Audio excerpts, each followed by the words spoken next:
How does condensation from clouds? Imagine looking up at the sky and seeing a fluffy white cloud floating above you. Have you ever wondered how those clouds actually form? Well, it all comes down to a process called condensation, which is a change from a gas into a liquid. In the atmosphere, water vapor, an invisible gas, starts this transformation when certain conditions are met. Warm air near the Earth's surface can hold a lot of water vapor because warmer temperatures allow more moisture to stay in the air. When this warm, moist air rises, it begins to expand because the pressure drops as it gains altitude. As it expands, it cools down. This cooling is a key part of how clouds form because cooler air cannot hold as much water vapor as warm air.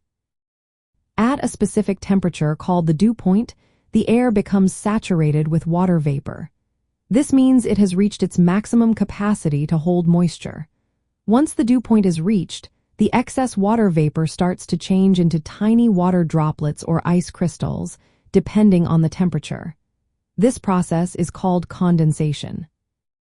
But for condensation to happen, there needs to be something for the water vapor to cling to.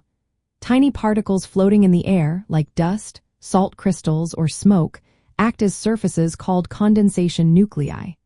These particles help water molecules gather and stick together, forming small droplets. Without these particles, water vapor would find it much harder to turn into liquid. As warm air rises and cools, water vapor begins to condense on these particles, creating countless tiny droplets. These droplets are so small and light that they stay suspended in the air, which makes the cloud visible. When enough droplets come together and grow larger, they can fall as rain or snow, completing part of the water cycle. This entire process is guided by the principles of thermodynamics, which explain how temperature, pressure, and phase changes of water interact in the atmosphere.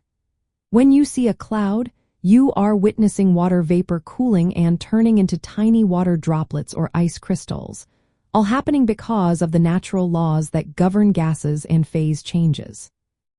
So next time you look up at the sky and see a cloud, remember that it is a beautiful display of water vapor cooling and condensing onto tiny particles, creating the fluffy formations we enjoy watching every day.